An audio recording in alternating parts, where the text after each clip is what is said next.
حاضرین گرامی، به تالار وبینارها و کنفرانس‌های دانشگاه آنلاین زن خوش آمدید. تیم تکنیکی عملیات وبینارها و کنفرانس‌های تصدی نشرات آنلاین محترمانه از تمامی اشتراک کنندگان و برگزار کنندگان برنامه موارد ذیل را جهت حفظ و تنظیم امور تقاضا می‌نمایند. 1. برای مهمانان و دستاندارکاران برنامه که به صورت مستقیم در آجندا سهیم هستند، رول و یا نقش کوهاست داده شده است که دارای یک سلسله مسئولیت‌ها و صلاحیت‌هایی هست که می‌خواهیم متوجه آن باشید. لطفاً در بخش‌های هاست منیجمنت که شامل روشن و خاموش نمودن مایک‌های سایر حاضرین، صلاحیت‌های کامره و صفحه، صلاحیت‌های ریاکشن و چت باکس و حاضری و اجازه‌نامه ورود می باشد مداخله ننمایید. این بخش مربوط تیم تکنیکی دانشگاه می شود. ضمناً در صورت روشن ماندن مایک‌های حاضرین و یا بیرون نمودن اشخاص و افراد ناخواسته از جلسه اقدام ننمایید. در صورتی که تعداد اشتراک کنندگان به حد اعظم برسد، تیم تکنیکی برای ثبات و نظم جلسه لینک را بسته نموده و ممکن در حدود 50 ست اضافی را به شکل رزرو خالی نگه دارد. از این رو در صورت آمدن درخواست‌های اشتراک شما اقدام به اکسپت نکنید. از همه مهمتر این که اگر می‌خواستید جلسه را نسبت به هر مشکلی ناخواسته وقت‌تر از مدت زمان معین ترک نمایید و یا به هر دلیل که شده است، لطفاً از فشار دادن گزینه End the call for everyone که بعد از کنسل برایتان ظاهر می شود جداً خودداری نمایید. حتی ترجیح می دهیم که از گزینه کنسل به صورت کلی پرهیز کنید و مستقیما تب و یا برنامه گوگل میتتان را کلوز یا بسته کنید. 2. از سایر حاضرین و اشتراک کنندگان در برنامه تقاضا به عمل می آوریم تا پیام‌های چت باکس را صرفاً غرض سوالات و مسائل مرتبط به برنامه استفاده نمایند. هرگاه معلومات غیر مرتبط توسط افراد پرسیده شد، ممکن شخص مذکور از جلسه حذف گردد. بر علاوه از همه حاضرین جدا تقاضا به عمل می آید تا از علامت بلند نمودن دست هرگز در جریان برنامه استفاده نکنند. این گزینه صرف در بخش سوالات و جوابات مورد استفاده قرار می گیرد. شما می توانید جهت ابراز نظرتان از بخش ریاکشن ها استفاده کنید و در استفاده از آن نیز منصفانه عمل نمایید. لازم به ذکر است که هرگاه در جریان برنامه ارتباطتان قطع شد و یا بیرون شدید، دوباره می توانید از طریق لینک اصلی وارد شوید. همچنان اگر با کدام مشکل تکنیکی برخوردید می توانید با مدیر صاحب مربوط که با شما لینک برنامه را شریک ساخته است در تماس شوید و اگر مشکل اساسی داشته باشید آنها تیم نشرات را در جریان خواهند گذاشت. 3. آجندای برنامه با سایر اشتراک کنندگان از قبل در اشتراک گذاشته شده است. از این رو تغییرات در آن و یا درخواست تغییر در روند آجندا سبب مشکلات برای تیم عملیات وبینارها و کنفرانس ها خواهد شد و سایر مقامات دانشگاهی تقاضا به عمل می آید که در این زمینه با ما همکار باشند. تشکر از حضور پربارتان. خوش آمدید.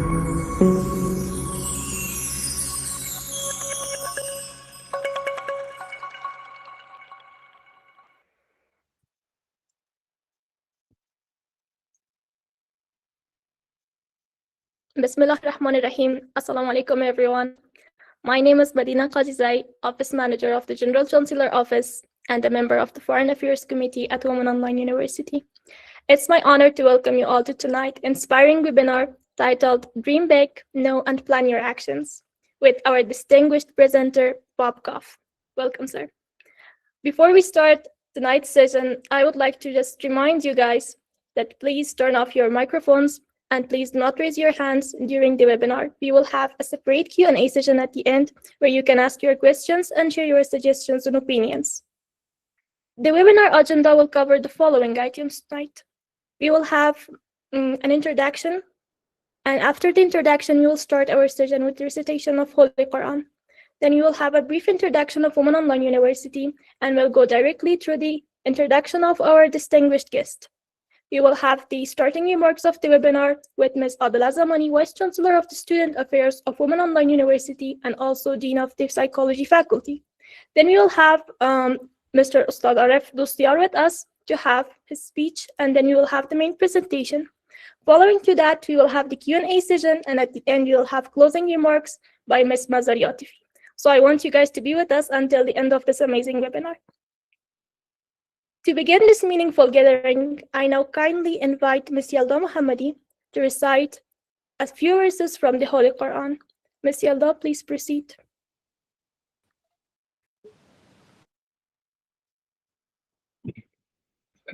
أعوذ بالله من الشيطان الرجيم.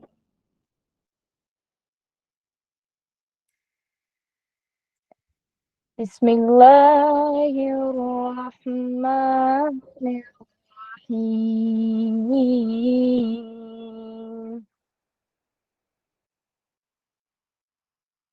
والشمس وضحاها والقمر إذا تلاها والنهار إذا جلاها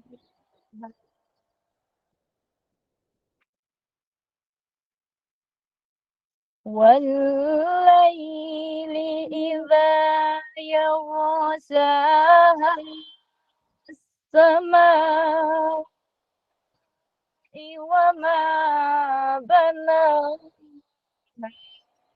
والأرض وما طحاها ونفس وما سواها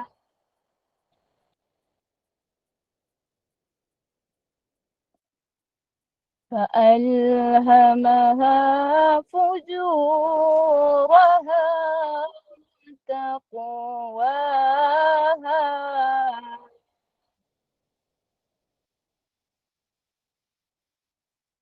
قد أفلح من زكاها وقد خاب من دساها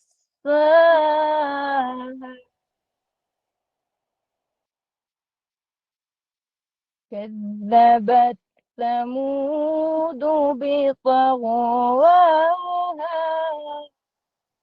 إذ انبعث أشقاها صدق الله العظيم. اللهم تقبل تلاوتنا واغفر ذنوبنا وارزقنا فهم كتابك والعمل به برحمتك يا أرحم الراحمين.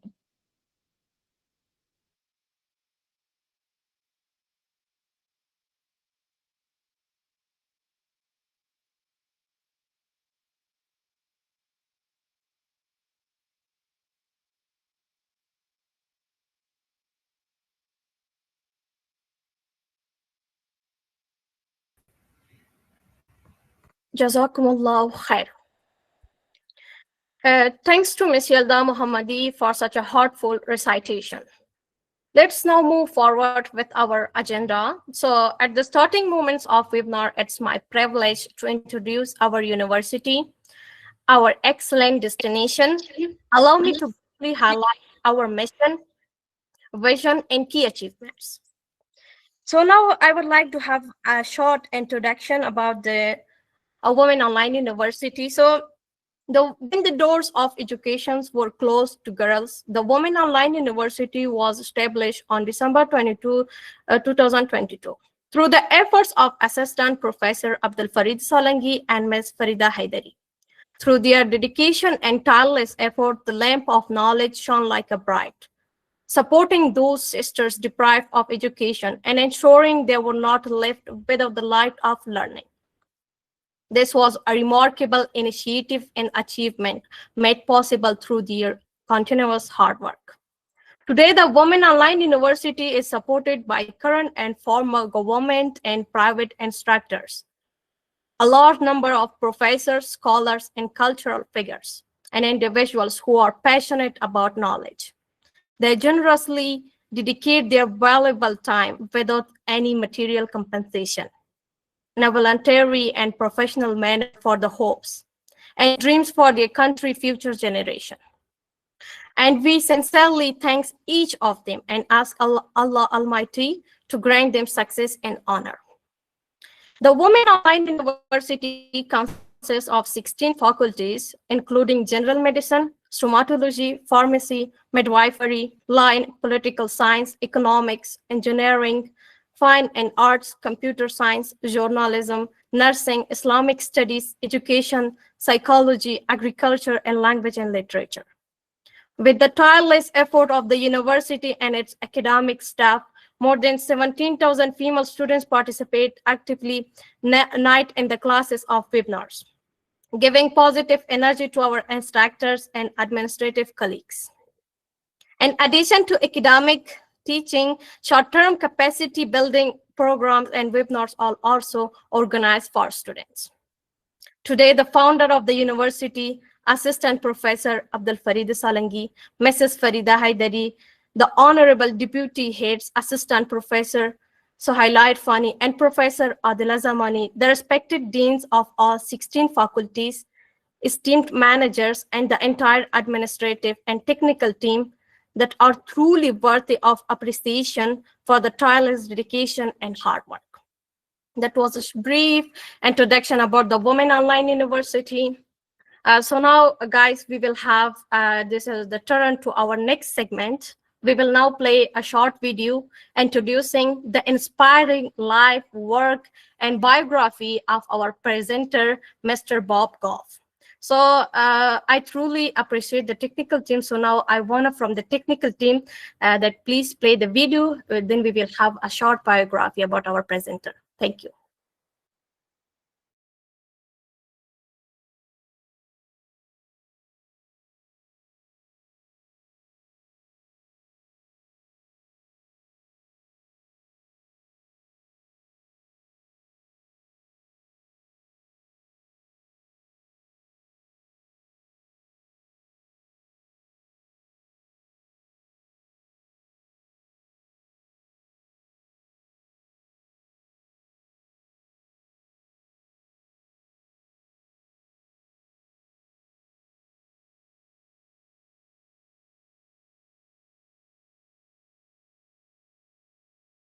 Technical team, we are waiting for you. Please share the video.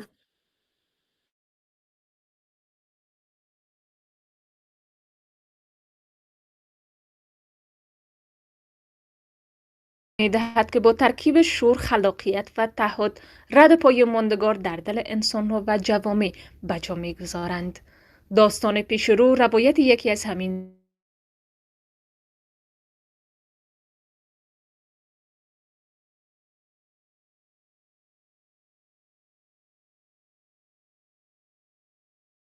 اکس مرکز تفریحی او در جنوب کالیفرنیا یا در یک رویداد در حال سخنرانی ببینید. بزرگترین آرزوهای باب در زندگی دوست داشتن دیگران، انجام کارها و از همه مهمتر گرفتن دست همسرش سویت ماریا گاف و گذراندن وقت با فرزندان و نوه‌های شگفت‌انگیزشان است. در پی هر اقدام، هر لبخند و هر دستیاری، قلب تپنده برای خدمت به دیگران نهفته است. مسیری که با عشق آغاز شده و با امید ادامه دارد.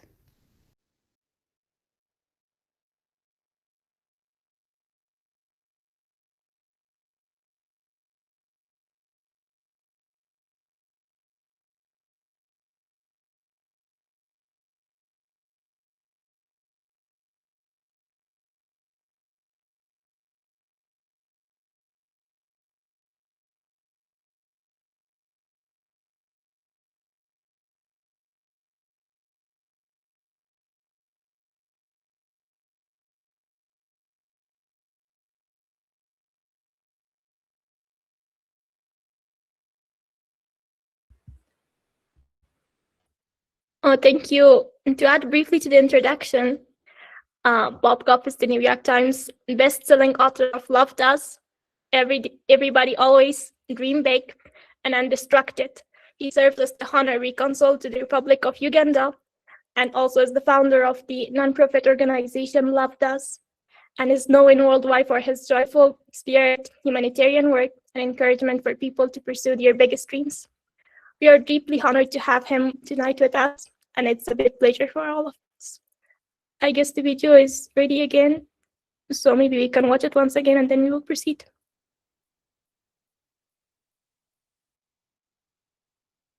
And dear colleagues, if the video is ready, you can play it again.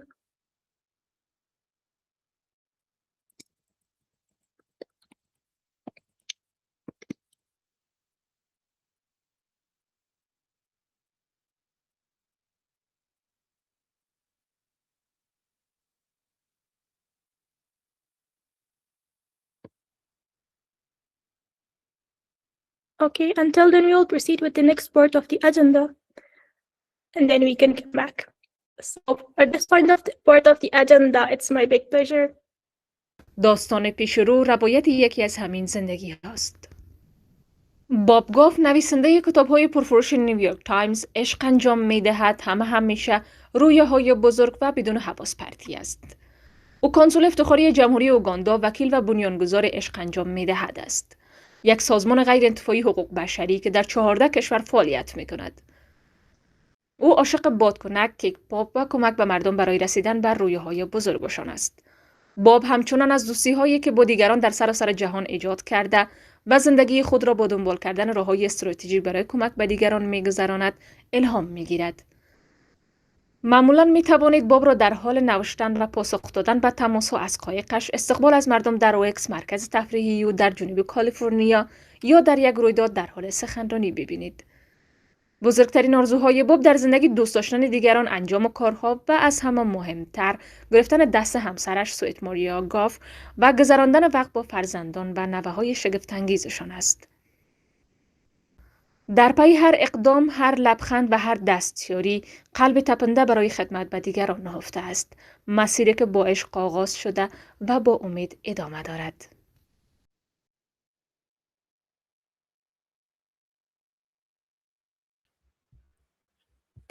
Thank you once again for playing the video.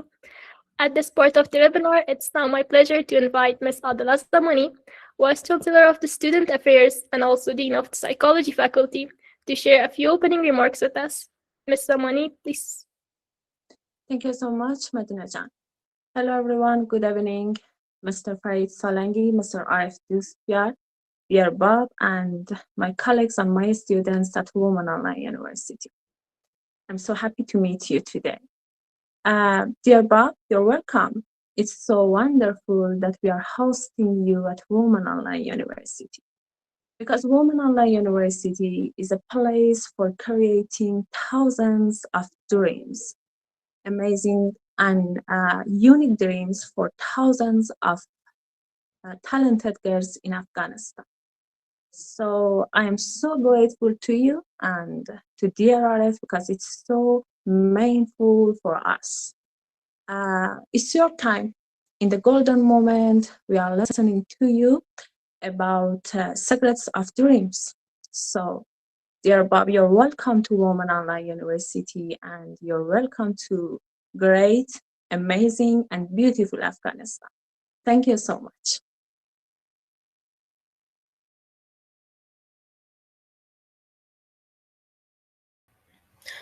Thank you, Professor Ms. Zamani, for your insightful words. And in this part of the program, I would like to ask Mr. Arif Dostiar to share his remarks with us. So, Mr. Dostiar, you can talk, please. Salam and good evening, good morning, depending on your time zones. It's such a pleasure to be here. Thank you, Salangi Saab, Zamani Saab, and everyone who put together this webinar. I'm really, really delightful because two of the different worlds that I am interacting with are meeting today. My dear friend, Bob Goff, and also all of you that I just admire and adore the type of work that you're all doing. I will not take a lot of time, but I just want to share a quick story as a way to share a little more about Bob, and then I will let him speak. One of my favorite stories with him is a Friday morning in Kabul. I was one of one day that was not very usual. It was a sunny morning, Friday, that I did not go to the office. And then I received a call from Bob. We spoke. It was the first time we met over the phone. He was in San Diego, California. I was in Kabul. And then I told him about Afghanistan and some of the things that are happening. And immediately he said, "When can I come?" And I didn't believe it, but I said, what about this date? And he said, "I will be there." And he did show up at the airport in Kabul. We went to different provinces, and he came again and again and did wonderful things in the country. That's what he does, and that's what he also inspires others. The power of action, the power of love, and the power of just being present with your friends and the people that matter to you. So thank you so much, Bob. I will hand it over to the moderator and yourself. We look forward to hearing from you. Thank you so much, Mr. Dostiar, for sharing your valuable experience. It was really insightful. And now, with great pleasure, I invite our distinguished presenter, Mr. Bob Goff, to begin his presentation on Dream Big, Know and Plan Your Action. Mr. Bob, the floor is yours. Oh, your microphone is mute.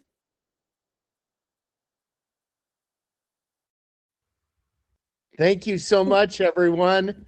I have had many wonderful things that have happened over the many years, but I would rank this among the top ones.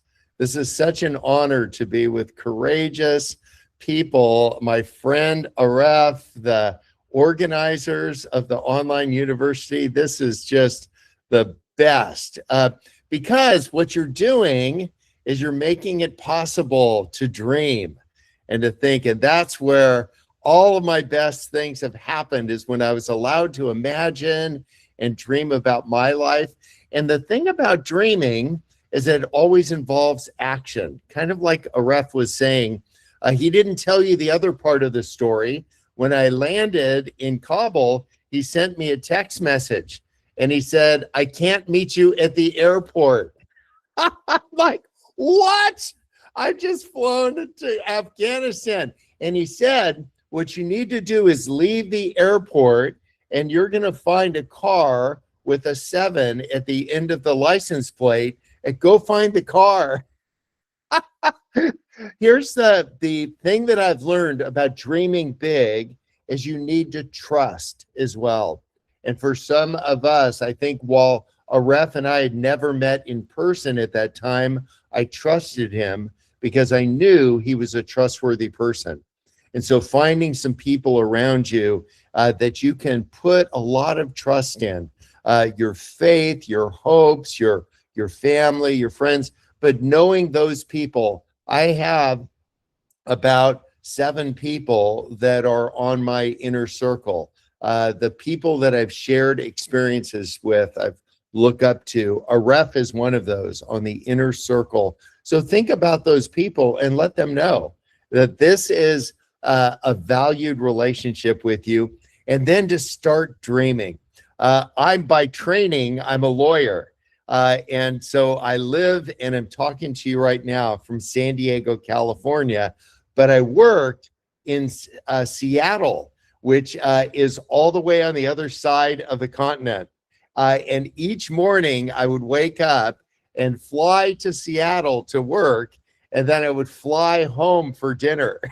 And then the next morning I would wake up and I would fly to Seattle for work and for home. I did that for 25 years.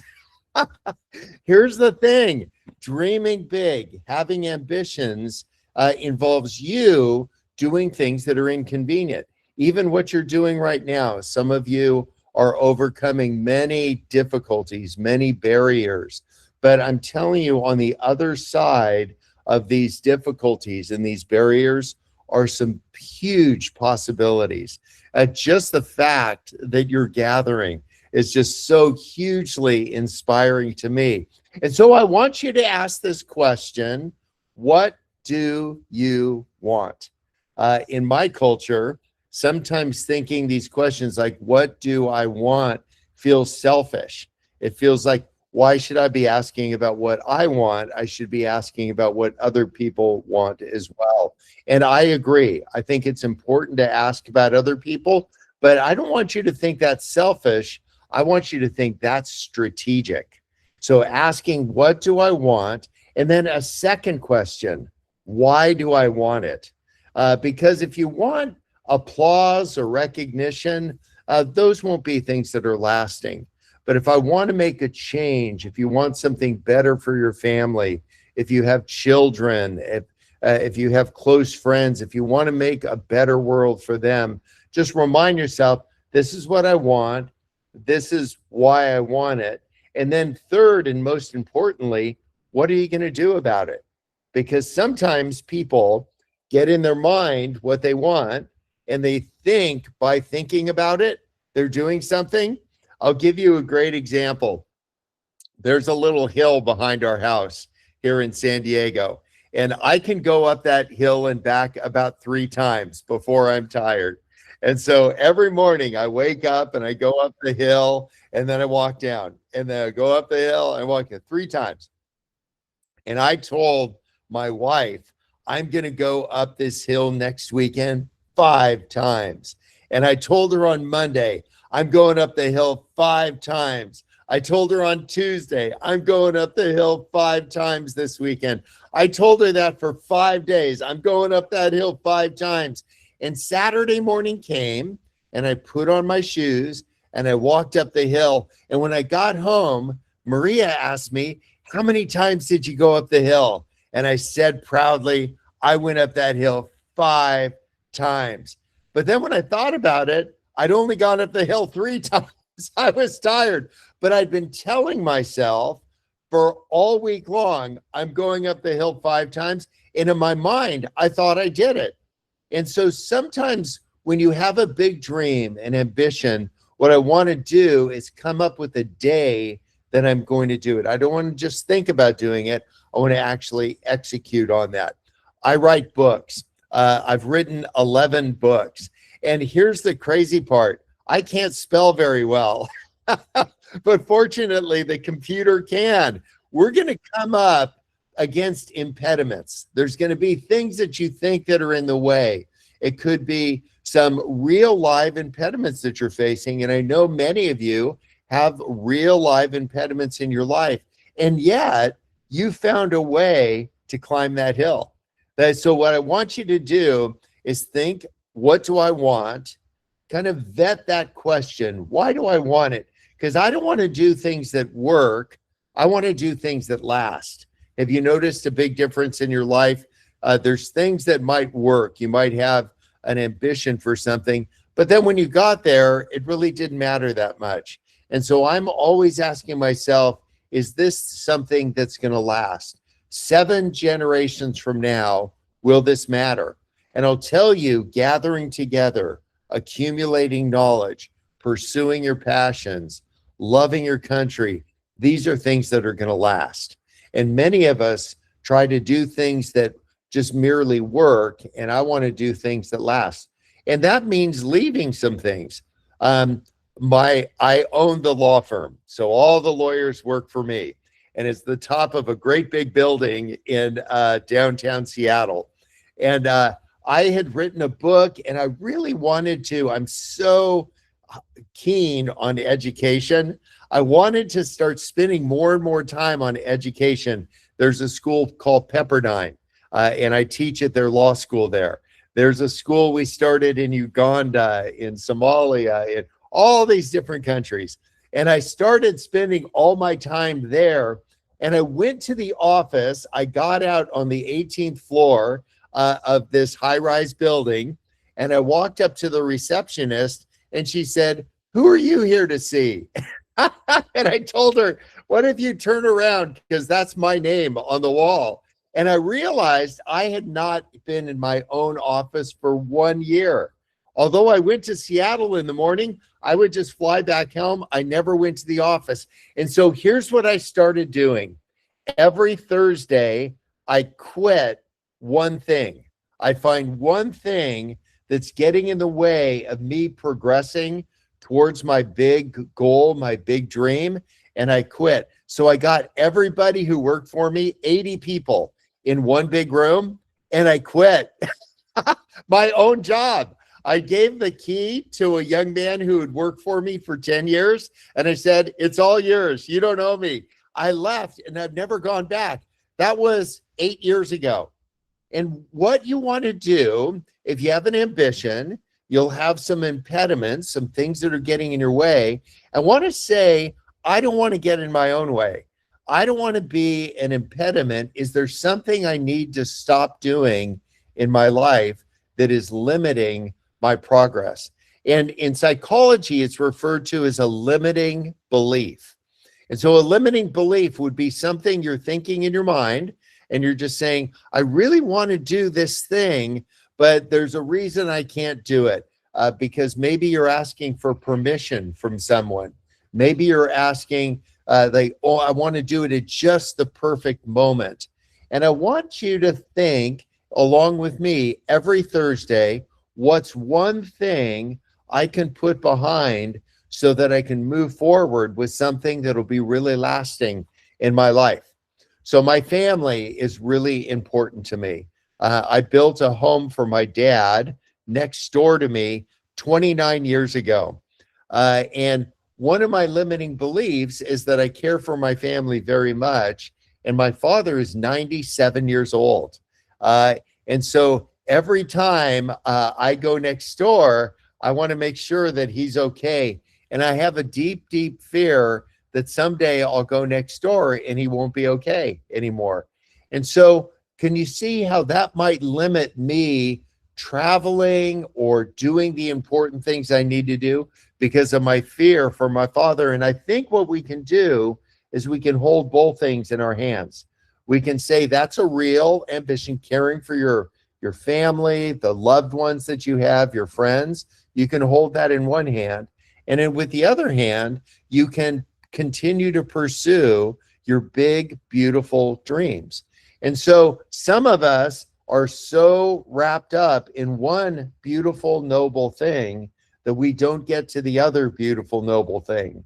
And I want to ask you, can we start writing down, take this exercise, write down 10 things that you want to accomplish.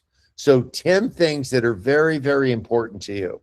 Now, I want you to start putting a line through one of those things. If you had to take that list and narrow it down, what would it be? What would be 9 things that you want to accomplish? Then I want you to do that 7 or 8 more times. I want you to keep eliminating the thing that I'm not saying forever, but just what could we get to the one thing that you want more than anything else? And then I want you to ask you, what do you think is in the way? I'll give you an example right now.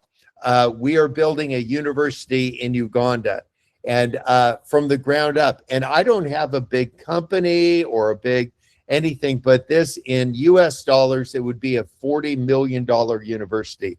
That's a lot. That's a big endeavor. And I don't know how to do that.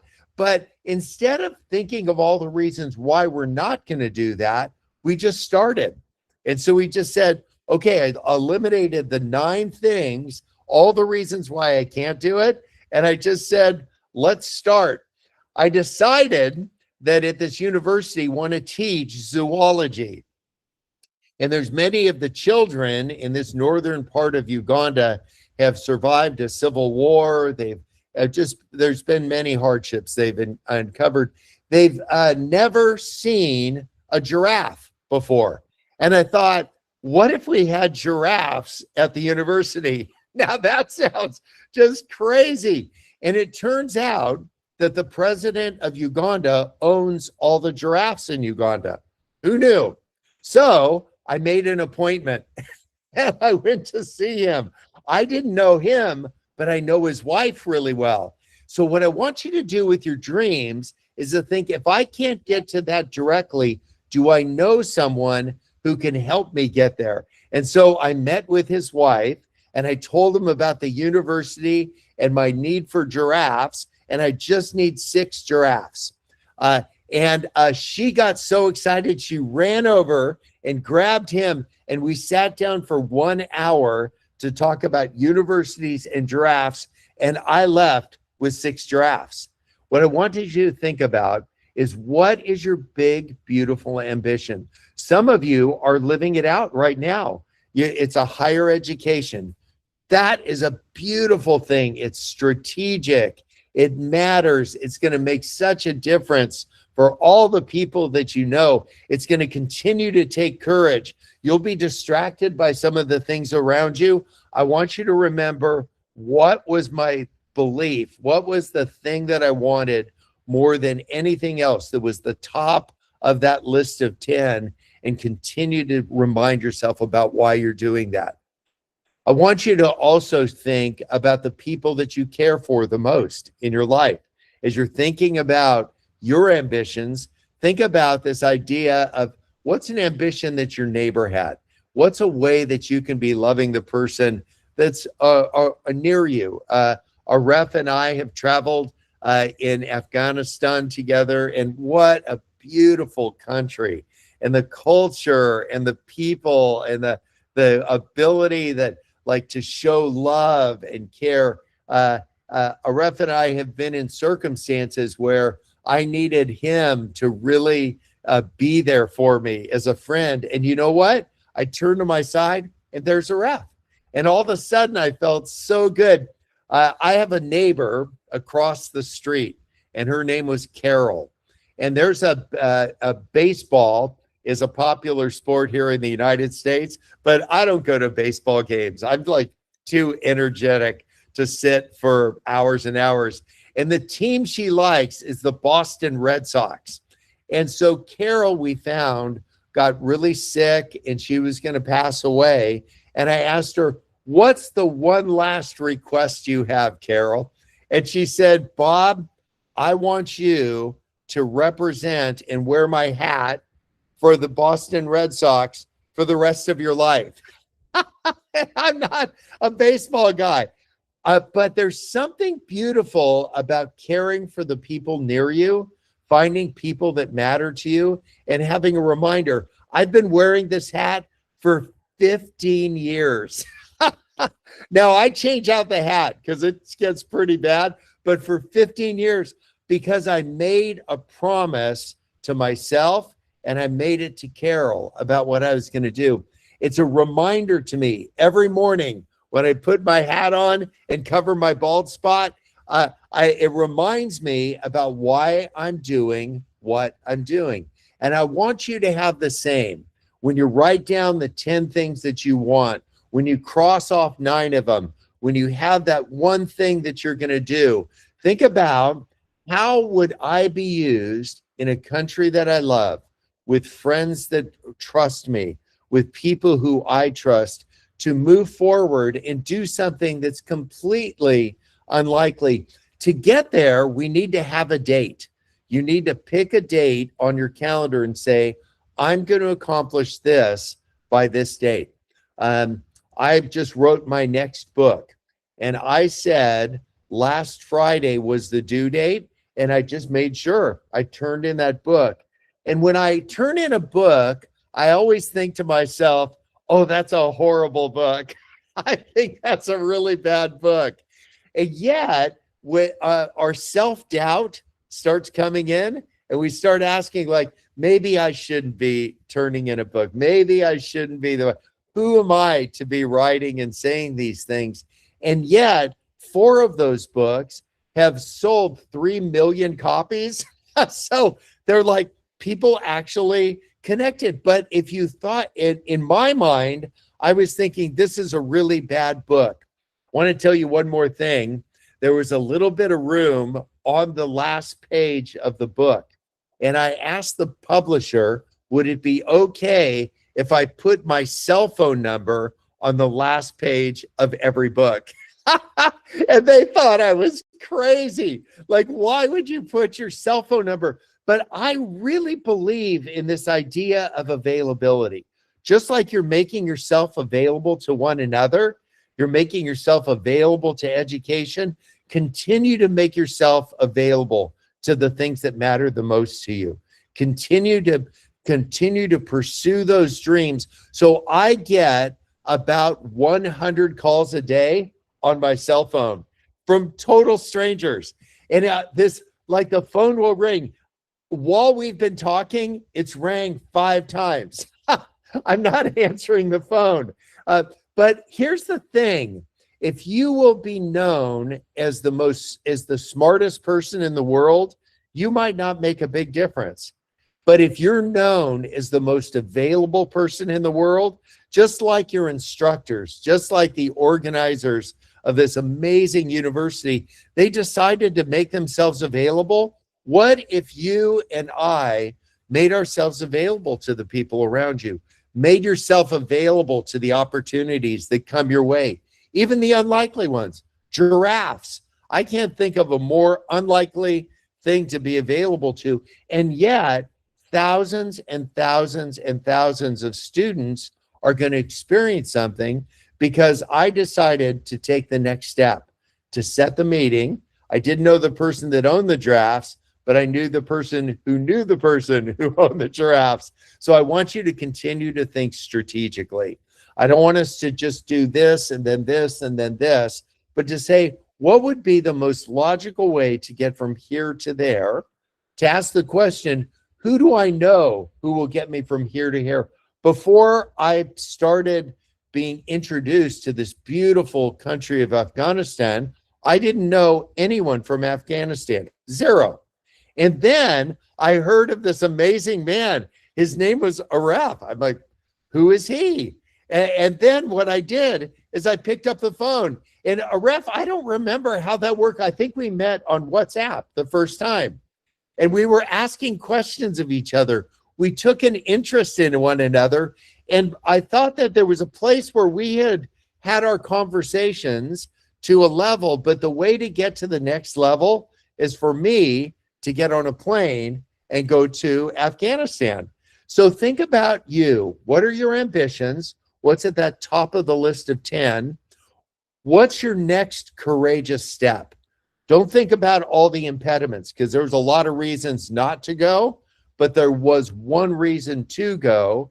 And the name of that reason was somebody I trusted, Aref.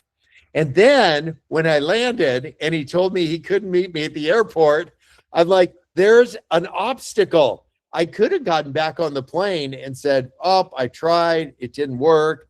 But I want you to stay the course. I want you to remember why you wanted what you wanted.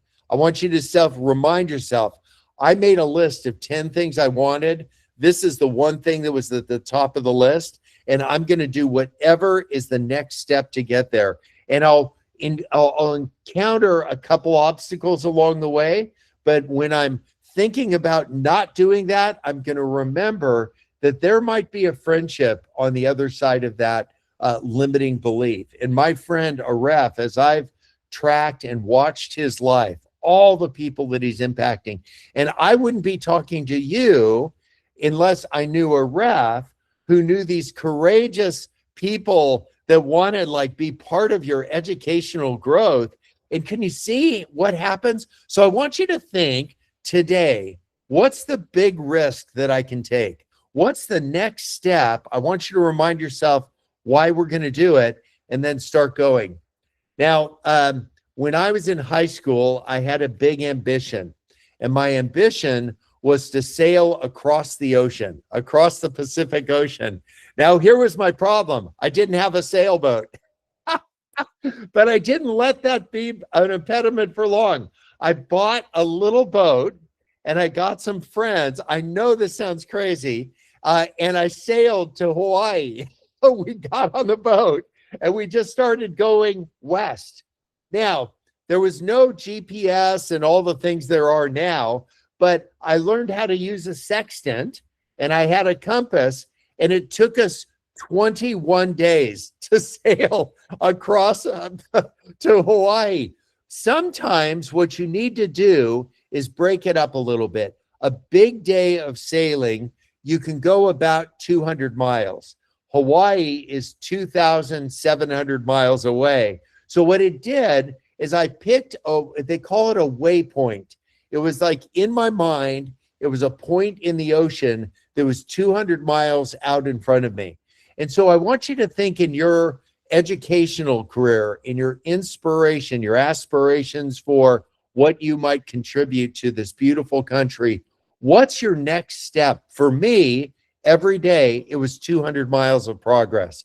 I wasn't trying to get all the way there. I was trying to take the next step. And so when you think about your next step, I want you to pick, this would be a reasonable amount of progress in the right direction. For me, the direction was west, 200 miles. Now, I wasn't hard on myself if I only went 150 miles. And I didn't brag to people if I went 250 miles, but I had set out kind of a cadence, a way to get there. When writing a book, I said, I'm going to write 1,000 words today. And I didn't stop until I had written 1,000 words. I want you to think about a cadence to get to your next step and to continue to move in that direction every single day. I want you to do the things that will be the lasting things in your life. And then don't, when you encounter an obstacle along the way, remind yourself about the reason why you're doing what you're doing, and then do the next courageous thing with a couple friends. For me, and I'll land the plane here, I'll stop speaking, but I want you to know that you're within a worldwide family of friends, that you're not doing this alone. And I know sometimes we can feel really lonely. Sometimes when I've done something and it didn't work, I felt like discouraged. I feel set back. And then I remember friends like Aref, friends like my other 6 friends that I hold so close to my heart. And I remember why I'm doing this. And then I think 7 generations from now, the difference that might be made because I was part of something bigger than me. And I just want to end by thanking you for doing the courageous work that you're doing, for deciding this is the direction I want to go with my life. This is the next courageous step. This is the education I'm going to get. And then continue to find people that are moving in that direction. As you find people, I don't know if you knew anybody from San Diego, California, but now you do. You know me. And you know my cell phone number is in the back of millions of books. I'm the easiest guy to ever get a hold of. And here's the thing. Somebody that you need help from to get to your next step might be one phone call, one letter, one brave, ambitious move in the right direction. I'm going to end with this last story, I promise. Lawyers are always saying, I'm going to end, and then they don't end. I promise I'll end with this. When my children were young, we had them write to the leader of every country on earth. They wrote a letter and they said, we have heard about your country and we would like to meet you. And they sent the letters off to the whole world. And they got letters back from 25 different leaders in different countries. And so I pulled them out of school and we went. Like the teachers were like, you can't do that. But you know what? What would happen if you were to write to somebody, if your ambition was to make one friend in each country in the world? What would your next step be? If you don't have a friend in the United States, you've got one now. Find one person in each country, write the letter, send the email, reach out in some way, and let them know what your ambition is. And I think over the course, I've been writing to friends in different countries now for 30 years. And I've met so many different people. And so if you don't have somebody in the United States that's your friend already, Aref's here, I'm here. Like, start saying, now, who do I know in Nepal? And who do I know in another country? Write to them. I think the beauty of a worldwide family of friends to back you up and cheer for you. And I want you to know that that's what we're doing. We're cheering for you as you make these big strides forward with your big dreams. Well, I'm proud of you. I will honestly stop talking now, But I am I don't know if you can tell from my face just how excited I am to be online with all of you and the administrators that are making, the people that have this idea. Let's do an online university.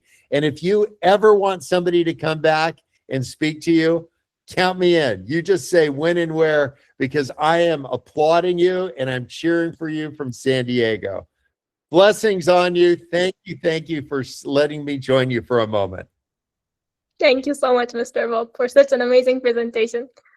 To be honest, I'm truly speechless and overwhelmed. Your positive energy just uplifted everyone in here. Thank you so much for such a lovely and amazing presentation. And we would love to have you again with us. So that would be our honor and pleasure. Yeah. Thank you so much. Just wanted to let you know that more than 1,000 students of this university is currently listening to you online, and more than 500 are currently at this meeting.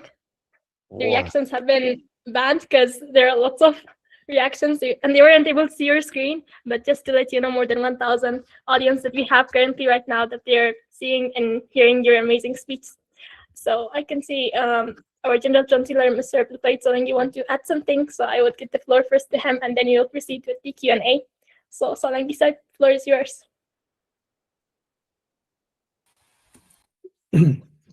Bismillah ar-Rahman ar-Rahim. Hello to everyone. Most welcome, Professor Gert. Hello to Ms. Abdullah Zamani and also Mr. Dustiar, all of the teachers of Women Online University and the students. I'm so happy, Professor Gert, to have you in this meeting. Thank you so much. And right now, more than 1,000 student girls around Afghanistan join with us, and they hear your speech and kindly your speech. I'm very so happy. And also, good morning for you, good afternoon for us, and good night for the students in Afghanistan. Most welcome. We hear your experience and lovely your story. We are all of respect you and respect all the months which writing have a story like you and kindly people like you. Thank you so much. You most welcome. We are waiting to join with us in another meeting and another participant. Thank you so much. Just I want to respect for you and say most welcome. Thank you so much. Thank you so much, Solangi, for your speech. And thank you once again, Mr. Bob. At this moment of the webinar, I would like to take some time to have your questions. If you have any questions from about the current webinar, so please raise your hand and I will call your name. Then you can briefly ask your question. So Mr. Bob will answer it. Let me see. We have a question from Ms. Rokhsar Mahboubi. Ms. Rokhsar, please ask your question.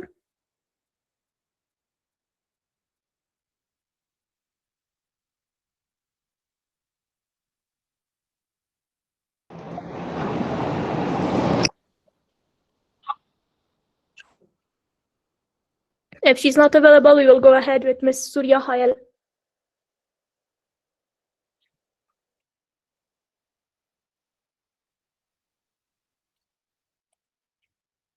Ms. Surya, you can ask your question. Assalamu alaikum wa rahmatullahi wa barakatuhu. My name is Surya Halim and I'm a third semester student in Psychology Department of Clinical Counseling. So, greeting to all respected seniors. I hope you are fine. So, first I would like to thank our dear sir, Bob, for sharing such a valuable information with us. My question is, sometimes we become very weak while trying to reach our dreams or the main purpose of our life. The journey toward our goals is difficult and we face many challenges. In the end, we feel like we can't continue anymore. What should we do to keep the light of our purpose shining in our hearts and stay motivated? until we reach our destinations. Thank you so much. Should I respond now? Yes, yes. That's a great question, and thank you so much for asking it. I don't know if you have a photograph of yourself when you were young, maybe 7, 6 years old. If there was a photograph that you have, or you can just envision that in your mind, that young person was unafraid, that they were thinking about these dreams. And sometimes when we face these obstacles and we feel beat down or like frustrated or like you've run out of energy, what I have is a picture of me when I was 6 years old. And I look at that picture and it reminds me about all the hope that that young man had. You could have a picture of yourself, or in your mind, if you don't have a photograph, imagine that young woman and what her aspirations are. And now what I want you to do is imagine someone that is a generation or two from you, like in the future. And if you were to stay with it, if you were to not give up, what difference would be made a generation or two from now, another 6-year-old, a generation down the road? So those are just reminders to me, and it helps me be a little bit less discouraged when I run up against something and I really, really tried. There was a country that had lots of conflict, and I built something for them, a very large a hospital and a village and all that. And then the country, like with all of the pressures that they had, they just couldn't do it. And I felt very discouraged. I'm like, gosh, I've tried and I've tried and I've tried. But then I looked at that picture of little Bob Goff, like that little boy. I thought what he was trying to do is just make, and I feel like I'm speaking to him, and I want you to speak to this younger version of you to remind yourself that your ambitions are worth it, that they're going to be really hard sometimes, but that from a generation or two from now, the difference that would be made because of your courage if you hung in there. So that's my encouragement to you, but I recognize and acknowledge how hard it is. And particularly, we all get discouraged along the way, but maybe get that picture out and remind yourself why I'm doing this and for the generations to come. Thank you so much, Mr. Bob, for your response. Going ahead with بیبی سارا حلیم's question. بانو سارا شما آواز منو دارین؟ سارا حلیم. من نظرم صدای ما ندارن. I guess she can't hear me, so we will be going ahead with Marwan Uzai. Yes, I have your voice. I have your voice. Sorry. Assalamu alaikum. I hope all of you doing well. I'm so happy that our university is so famous right now in the world, especially in America. We have a good professor tonight, and it was so a good experience for all of us. And thank you for our boss that made this time for us. My question is that dear professor, how much time take it that you become so good physiologist, and how many times take it that you can achieve your big goal? How many times take it? Ref, if you can jump in to clarify what the question was, it just broke up for a little bit. Yeah, she asked that how much time it took for you to become a good physiologist. A physiologist, or like in what I'm doing. I am 66 years old, and so I feel like I'm still working on it. But when I was in my 20s, I had this idea that I could be making a difference in the world. And so if you're in your 20s, I want you to think about how much time you have in front of you. And I decided the best way for me to make a difference is to go to law school, to go to a university like you guys are going to. And so it took me 5 years to become a lawyer. So that was like when we were talking about the waypoints. So that was about a 5-year chunk. And then once I was a lawyer, it took me about 5 years before I had my own law firm. And then once I had that law firm, I took me about 5 years to think about writing a book that might make a difference. So I'm seeing in my life about 5-year gaps between these different things. So now it's 66, and I don't know how many years I will be able to live on this earth. But I feel like when I'm talking to myself, I'm thinking about 5 years at a time. I hope that answers your question. But this is going to be lifelong for you. And you know what I'm so thrilled about? That you have a community of people that are doing this during the same period of life, whether you're in your 20s or 30s, or if you're in your 60s like me, that we could do it 5 years at a time. Thank you for your question. That was a great one. Thank you so much. Thank you so much. Thank you so much, sir, for your response. Going ahead with Ms. Marwa Nurzai. بانو مروه شما صدای مرا دارید؟ Hello, yes. Do you have my voice? Yes. You. Please go ahead. Okay. Hello. I hope you're doing well. So my question is actually about dreaming. For example, when I'm dreaming about applying for a job or maybe contributing meaningfully to a field like medicine, actually, I imagine myself weak among the community of people who are working in that field. For example, if when I'm applying for just imagine a scholarship, I'm thinking that okay, thousands of people are applying for that scholarship, and maybe they are more qualified than me. They had actually more access to more resources. So I'm feeling that I'm weak, and sometimes I quit doing it and working further from achieving my dream. So how can I tackle this problem? Thank you.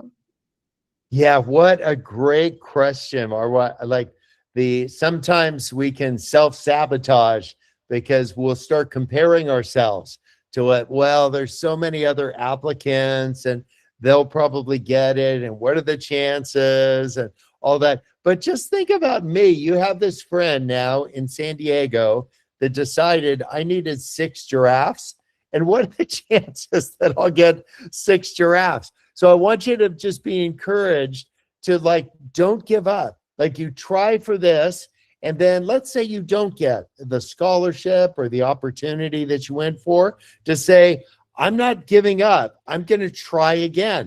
And to think of each time, I'm just like, this is day one. This is application one. I'm not going to think of everything that's behind me. I'm thinking, what might be different if just I'm one yes away from getting what my ambition are.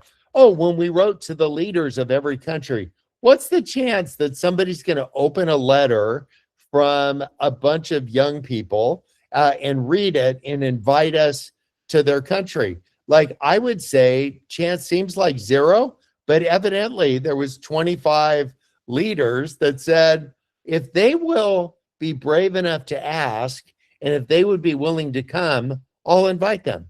And so think of somebody like me that is introduced to you for the first time, and I think, wow, there's this brave Afghan woman that has all these ambitions. I think that there's a whole world out there that wants to say yes to you, because I'm one of them. Like, we hear about this inspirational and courageous journey you're on, and all of us are just trying to think, how can we help you get to the next place?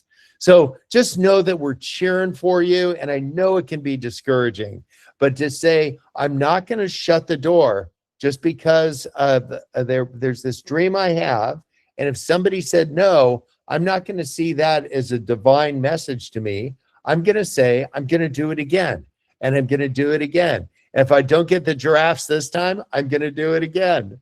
So know that we're with you. You are not alone in this pursuit, and we are cheering for you. I hope you'll hear me clapping all the way from San Diego. Thank you so much, sir. That's so kind of you. Thank you so much You for your got response. this. Thank you. Going ahead with our professor of economics faculty, Mir Abdel-Latif Yahya. So you can ask your question. Hi, they're all. Thank you so much for having me. And they're Professor Bob. I'm one of the instructors in Women Online University, Faculty of Economics. I live in Virginia, USA, so I just wanted to let you know that if we, by any chance, come to the Virginia, just be my host. Yes. I would love to be our guest in here. And then, by any chance, if I come to California, I will definitely going to meet you. Thank you very much for coming by today. Oh, you are so kind. And I remember that Aref and his wonderful wife made an Afghan dish for me. And as I ate more and more, it kept expanding inside me. I forget what the name of that was, but we sat for hours and I got bigger and bigger. Like I would barely fit in this screen. So count on me in Virginia. We'll figure out what that is. Thank you so much. Thank you so much. Thank you for your courageous work and for being behind these students. I am so proud of you and the other instructors. Definitely. Thank you so much. Thank you so much, Sir Abdul Latif, and also Mr. Bob. Going ahead with the next question from Ms. Fakhri Amini.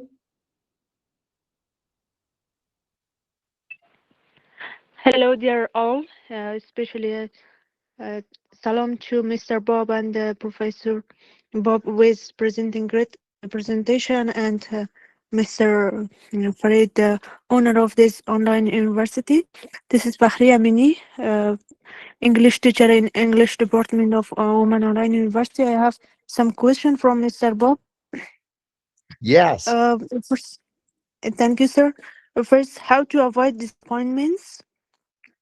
And the second question is how to keep motivation alive always in negative situations.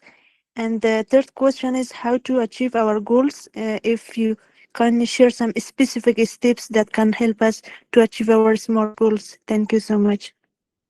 Yes, the first question, how do I avoid disappointments?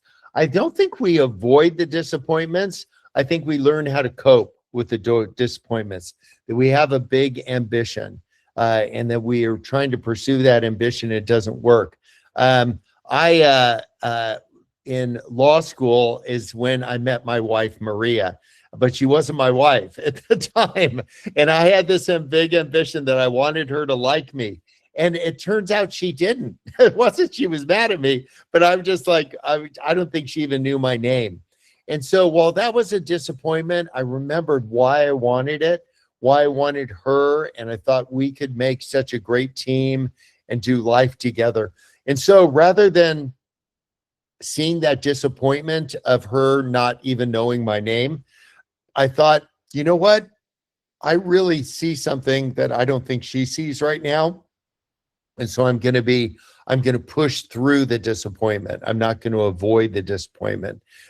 Tell me so I give a great answer to your second question. So how do we avoid disappointments? Tell me the second one. Will you remind me? Yes, sir. Thank you so much. My second question is how to make motivation alive, especially in negative situations or tough situations in our life. Yes. My parents, as much as I love them, and I've told you they live next door, they are not good at encouraging me. They don't mean to be discouraging, but they would say things that would not be encouraging to me. They say, what are you doing going to law school? Why are you? And then when I stop being a lawyer, why aren't you a lawyer? And so what I imagine is a message over their head that only I can see. And so when somebody says something discouraging, I look over their head and it's like I can see the message. I'm trying to be really helpful, even though what they're doing isn't really helpful at all. I imagine over them, they're saying something to me, and in their mind, they think they're being really helpful. And so by putting that message over them that they're trying to be really helpful, I don't need to agree with them.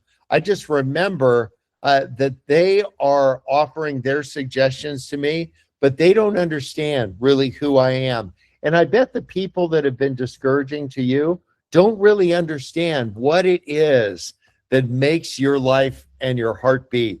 They don't understand this big, beautiful ambition. They don't understand how scary it is to pursue that ambition. But when I see them, instead of letting them speak into my life, I just see over their head, I'm trying to be really helpful. even though they aren't. And that's just a great reminder to me to be really picky about who you let speak into your life. Like I would let Aref speak into my life. If he said, Bob, I really think this is not the time to do whatever it is. He has said that to me several times. And because I have so much respect for him, I've been picky about who I listen to, then I give that a lot of weight in my life. And what my parents say, because they don't understand how my heart beats, what I long for, I don't give that as much weight. And your final question, ask that again so I make sure I answer the right one. Thank you so much, Mr. Bob. It was excellent response to my question regarding my third one. Third question, how to achieve our goals. For example, at the beginning of the year, we set the smart goals, but at the end, when we review, we may not achieve some of that. Some specific steps or solution for this. Thank you. What a great question. I'm telling you, I just want to say that your ability to even frame these questions, that is the mark of a true leader. And that's what I think. If I could be in a room with all 1,000 people, I would turn my head to the left and right, and I would see leader after leader after leader. What I do is I pick a small goal, a medium goal, and a huge goal. And so a small goal today, I want to see my grandchildren. That's a really easy goal. And so I just need to make sure it happens. I'll call them up. If they don't answer, I'm driving over there. That's how I hit my small goal. I have a medium goal, which is I want to get an important message to people that need to see, some people that are in conflict. And so it's been an ongoing goal of mine to resolve that conflict. And so I continue to show up. And I can tell you the conflict isn't resolved yet, but I'll also tell you I'm showing up today because I have my small goal, my medium goal, and then I have a big goal I told you about. I'm going to build a university, a physical university. There'll be 3,500 students living on campus. I already have 2,000 students living on campus. So I'm 1,500 students away from getting to that big goal. So a small goal today, a conversation with a friend. A medium goal to resolve a conflict or to achieve your next goal in your education, surrounded by these really amazing, dedicated, capable instructors and friends. And then a huge goal, I want to change my country. I want to make a beginning of this in my country or an end to that in my country. Great question. Thank you very much. I hope that helps. Thank you so much, sir, for your response. Thank you so much. Thanks, Ms. Fakhria, for your question. I would kindly request all of you to just ask one question, since there are lots of participants that they want to ask questions, so we will have enough time for everybody. And I will jump to Ms. Najma Samkanai, and she's the Dean of the Faculty of Medicine at the current moment, and so she can ask her question. Ms. Najma, please go ahead. Assalamu alaikum to Professor Abdul Salangi, the establisher and Chancellor of the Women Island University, Vice President Mrs. Adla Zamani, 16 Dean of the faculties, managers, and respected teachers and students, and special Assalamu alaikum to our respected presenter, Professor Bob. I'm really happy that today you are in here and we have you in this webinar. And it's the first time we have you in this event in the Women Island University, and it's the first time that I saw you in here. And the webinar that you presented, it was amazing, sir. It was fruitful, and it's a wonderful webinar that you share a story, especially. The title is selected by you. It was the best titles. It's about the big dreams and how we can handle and how we can achieve our dreams. And you share a different story for us, and it was amazing. And the one thing I noticed, that I think everyone maybe noticed, that it is your energy. You're so energetic, man, sir, and it was so wonderful. Your energy is the best. Give me a much energy as well, and it was the best. And thank you so much for providing such as a webinar, and I hope it will be not the last webinar in the Women Island University. It will be the first, and inshallah it will be continue in the future as well. And it's so hard for us that we have you such a respected and kind professor in the women in universities. I have one question, sirs, and I want to know that what's the one lesson you learned from your major failure then that's help you succeed later? Now you're so succeed in your every part of your life. What was that? What was that failure that they give you a chance to improve yourself, and now you are the best man and you are the best professor in here, and you're providing so wonderful and fruitful things and lectures for students, especially for girls. What was that? I want to know that. Thank you. Yes, thank you so much. And I'm so honored to be talking to the Dean of the Medical School.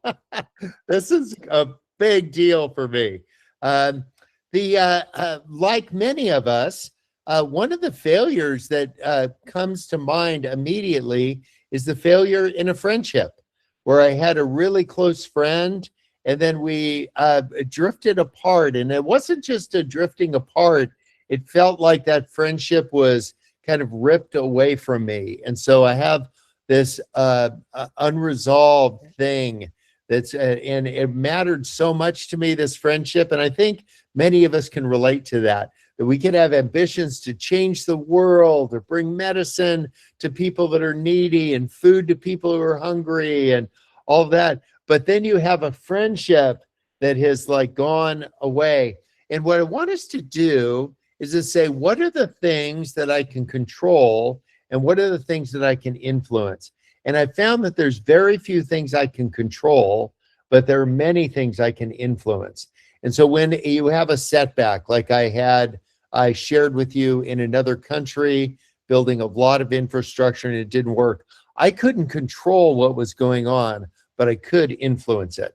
And so to just remind myself in a friendship, like in that circumstance, I can't control what happens in the friendship, but I can influence it. And it's as easy as sending an email to just say, hey, I'm really sorry that it's felt like we've drifted apart. Not a long email, one sentence to say, I want to influence it. And I don't try to influence things like all the way over to the finish line, but what is one thing each of you can do today to influence an outcome of something that felt like a failure? Because it's easy to think about all the successes that happened and things that went wrong. And sometimes what we can do is get in our mind that everybody else is always having these successes and we're always having all these failures. But to just say, listen, even though that friendship is a point of deep pain, that doesn't mean I'm a bad friend. It just means that that's a complicated friendship. What's one thing I can do to influence it? Let's say that we we tried to send 1 million meals to a particular country, and then the containers got diverted somewhere else. And I'd feel like I don't want to make a new rule that says I'm never going to try that again. What it's the rule I'm making is I'm going to try to influence that. I'm going to take one more courageous step. I'm not going to try to control it. I'm going to try to influence relationships, big ambitions. You've each, no doubt, faced opposition and some setbacks in your education. And yet you said, I'm going to take one step forward. I'm doing this online university. And that's the kind of courageous steps when you put it all together that are people that are going to influence an entire generation. I hope that answered your question. One more step, not control, but influence. Thank you so much, sir. Thank you so much for Oh, your and I am just tickled to be talking to you. We're happy to have you today. As a last question in this part, I will kindly ask Ms. Adela Royایی to ask her questions, and then we'll proceed with the next part of the agenda, inshallah. Yes, hello to everyone. Thank you so much. This is Ms. Adela Royایی, a student of 9 semester of Medical Faculty of Women Online University. And thank you, Professor, for such a great webinar, such a positive, energetic webinar. And today I'm very happy I have a question that many girls, especially in Afghanistan, they struggle with self-doubt, with fear. How can we build confidence? How can we believe in our potential? I mean how can what's the best way for girls in challenging environment like Afghanistan to they build confidence and trust our ability? Thank you so much, sir. Yes, that's such a great question. That's such a great question, and thank you for asking it. If you picture a tree, up here will be all the branches of the tree. And these, you could think of these as the fears that you have and the reasons you do what you do or you don't do certain things. These are the branches. And we spend a lot of time up in the branches, trimming them and saying, well, I'm afraid, so I'm not going to do this, so I'll trim that branch. I'm going to cut this branch. But the activities, those fears, are connected to emotions. A fear, a regret, a thing that has been deeply wounding to you. So there's the branches are the activities, the fears. These are connected to emotions, and the emotions are connected to unmet needs. So for me, what I try to do, if there's something I'm afraid of, I try to say the emotion I'm feeling right now is fear or regret or apprehension. And I say, what is that unmet need? Like what down below? And for me, the unmet need oftentimes is the approval of someone else. I'm looking for approval, or I'm looking for permission, or I'm looking for something. So instead of like spending my time up in the branches with what the fears are and then all my conduct, I'm trying to say, what's the origin story? Where was the first time you felt that? Some of you have motorcycles or vehicles. I have a car, and sometimes I lose the key to my car. I look in my pockets and I think, where is that? And the older I get, the more often it happens. And I always think to myself, when I lose the keys to my car, I think, where was the last place I remember seeing those cars? And so, where's the last place I remember seeing those keys? And so if you're afraid, or you're feeling no joy, or you're feeling hopeless, I want you to think like me, to say, where was the last place that I felt hopeful? Where was I? How old was I? What was the circumstance I was in? If you're feeling a lack of permission, when was the last time I felt permission to really go for something big? And if you've never felt permission before, I'm here to tell you, you have permission to go live your beautiful life. This is the one life you've got. And some of us are holding back because we're up in the trees because we're afraid that someone will disapprove of us, or someone will misunderstand us. I want to go back from the branches of the tree right down to the roots. And I want to say, my unmet need is I feel like I need permission. And find some people around you, not that it's just saying things, but truly believe in you. And this would be this collective of women and teachers and staff, people literally from around the world, to just affirm, you've got permission, you've got a gifting, let's go do that. And don't be hung up. And if you ever feel that resistance, to think, when was the last time I felt hopeful? And go find your keys. Get the keys back to your life. Thank you so much, sir. Thank you so much for your amazing instructions about it. Talking to you. Oh, this makes me so happy. Thank you so much. So should we take more questions or proceed with the second part of the agenda?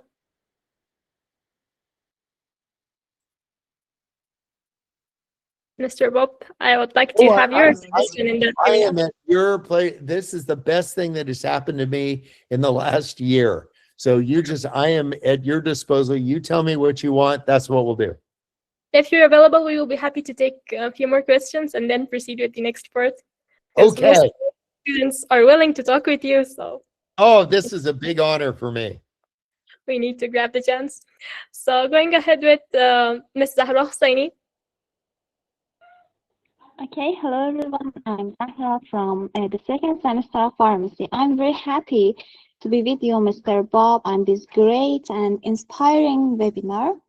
My question is, after determining what we want and after finding a question what we want to do, after that, how do we maintain our commitment and consistency in the long term when our education is online and we are in the room all the day studying and studying? Thank you so much. Yes, that's an excellent question. Like, how do we've gone through what do I want? We know why we want it. And then there's these obstacles that we face. It just keeps coming up in our way. If I'm understanding your question correctly, that you're required to like only access this online. But to say, is there anything else that I can do that I have not done? So when I don't try to look at my whole life at the time. I fly an airplane. And when they're teaching you how to fly an airplane, you get in the cockpit and you look at the entire sky to see, because you don't want to run into another airplane, right? So you look at the whole sky, and then they say break it up into 10% of the sky at a time and take a really hard look at just 10% of the sky. And so you look really hard here to see, are there any airplanes coming at me? And then look really hard here. Any airplanes coming at me? And I can tell you, the first time I went up in an airplane alone for my solo flight, I was up in the air and I looked and I saw this airplane coming at me. I was like, oh no. And so we were on the same level. So I went up to see if I could go above the airplane. And when I went up, that airplane seemed to go up. And so I said, okay, I'll go down. And when I went down, that airplane seemed to get down. And I was like panicked. I was thinking, what do I do? Because it's just right there. You know what it was? It was a bug on the windshield. But really close, it looked like another airplane. And so my point is this. When you're looking at these obstacles that you're facing, take a hard look at it. Don't look at all the obstacles at once. Let's just look at one of them at a time. Take a really hard look and to make sure, is that really an obstacle or is that just a bug on the window? Is that something that looks like it's a real problem for me, but it actually isn't a problem at all? I know I'm not understating the real, authentic obstacles that you're facing today. They are real. They are difficult. They are just keep coming up.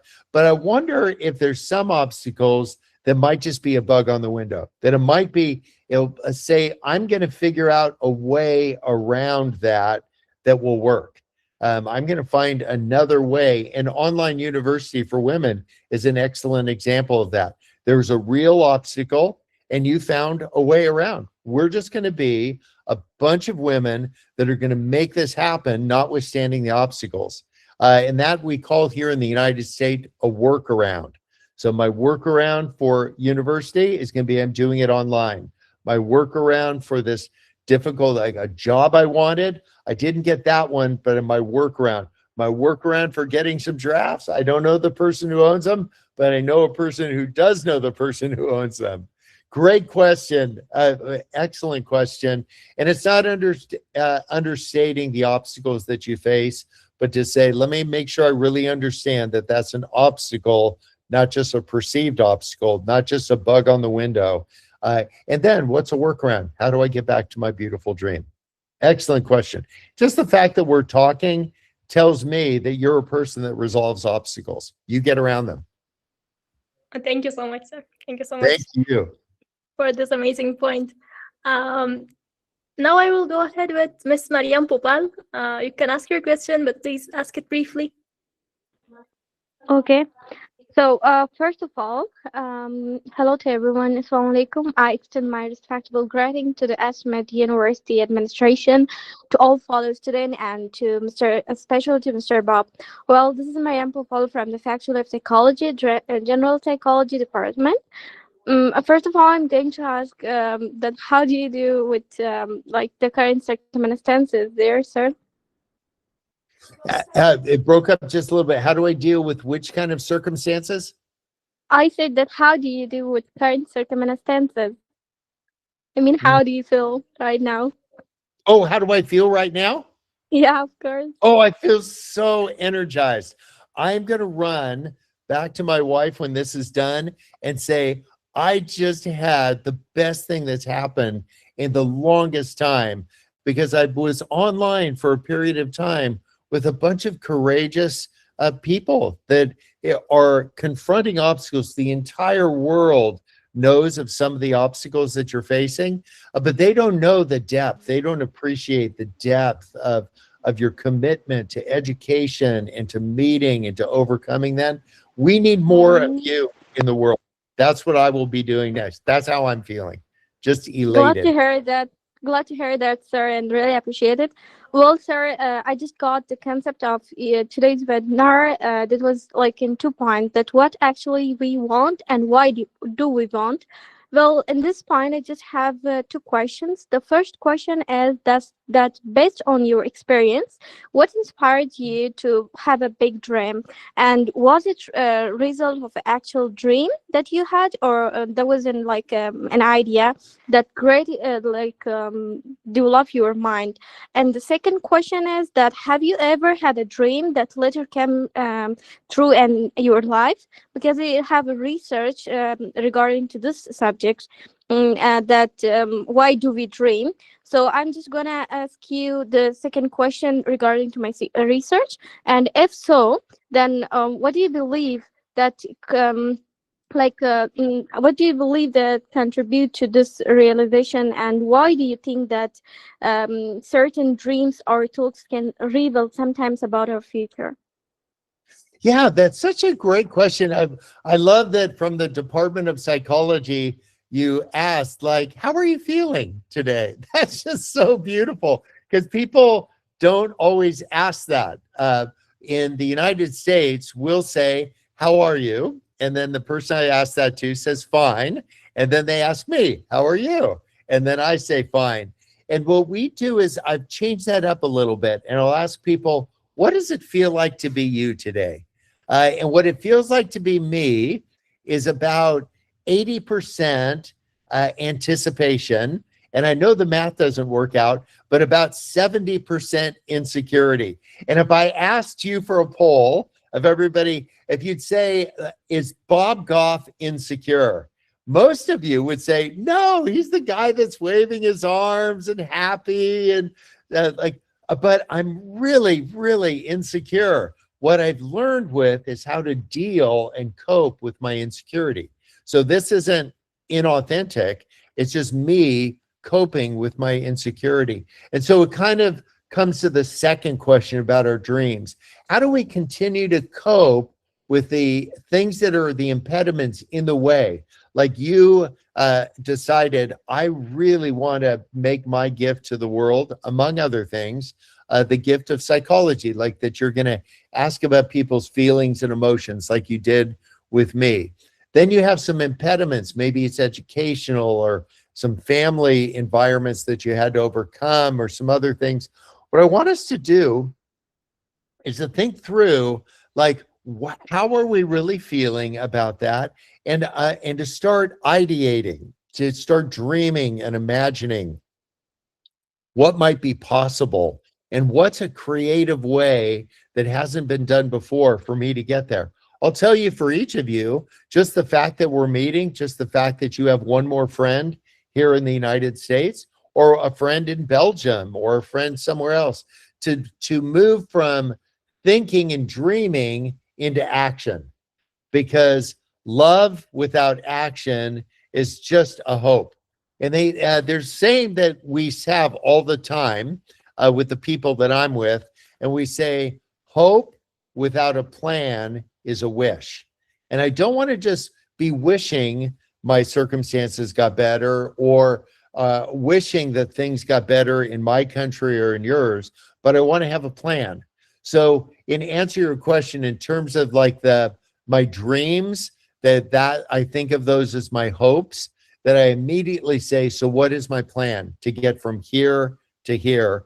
And I don't want to just be wishing things got better in the United States or in Afghanistan, but to say, what's my plan? And my plan is availability.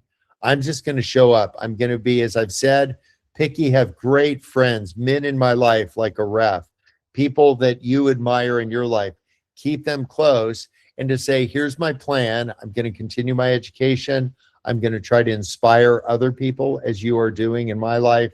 And then what I'm going to do is I'm going to pick the next date, the next accomplishment. I'm going to try to assign a date to that and move in that direction. Excellent question. I'm so glad that you led with, how are you feeling? And the answer, very insecure.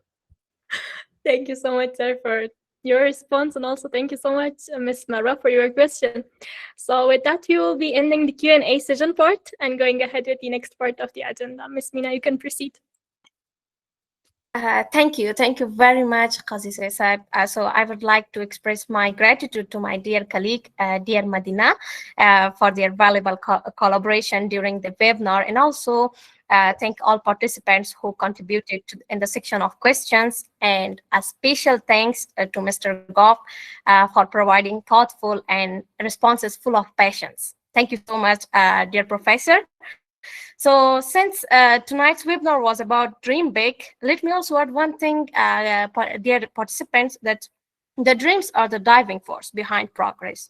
And the bigger the dream, the greater potential to move a difference. That's what we want. So now we are honored to invite Ms. Mazaria Atifi, the head of the psychology faculty, to share the closing remarks and final thoughts of tonight's webinar.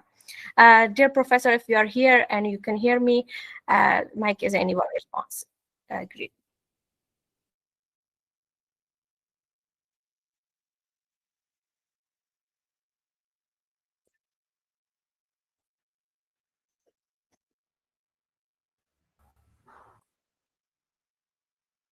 Ms. Mazari, are you available?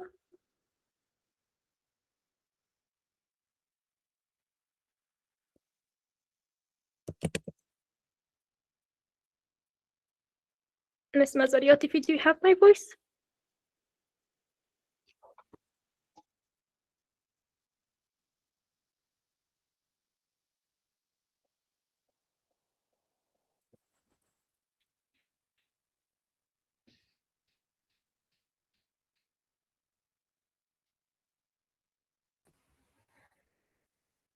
I think Ms. Mazari is not available. So if participants are agree, we will have the closing points from the deputy, Miss Adila Zamani. If you wanna, you can talk. تشکر از مینه جان. مینه جان یک لطفی بکن، صحبت دوسیار صاحب داشته باشیم، چون دوسیار صاحب یک خلاصه از صحبت دارم و من فکر می‌کنم حالا که استاد نظری نیست خلاصه از صحبت از دوسیار صاحب داشته باشیم صورت فارسی، چون من هستم از موارد ذکر بکنم. Okay, then that's great.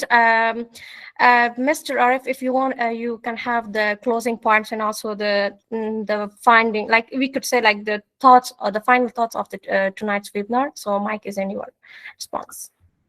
Thank you so much, Ms. Medina, and everybody. This has been such an energizing, really motivating and inspiring, and the inspiration will last. I heard so many great things, and but I would like to share 8 points that I noted down that spoke to me directly, that I will take away from this webinar, and I would like to share that as a summary. Summary will not do justification, but just a few things that we can look at. And hopefully we will continue to interacting with you, Bob, in this setting. Really, really appreciate your time and wonderful words. Number one is, one thing I heard is distinguish between things that work and things that last. Prioritize things that will last. Point one. Point two is quit one thing that gets in the way every Thursday. I love that. Number three is get out of your own way, because sometimes it's your own thinking that will not let you move forward. Get out of your own way. Number four is write down 10 things that you want cross off one by one until you get to the most important one that matters in this moment. Focus your energy on that and apply the other rules to that. What's in the way, get them out. Find ways that will remind you of important things, like Carol's hat. I love that. Keep reminders for your goals. I think this is number 6 or 7, is availability, the importance of availability. You can be the smartest person, but what people remember is if you are the most available.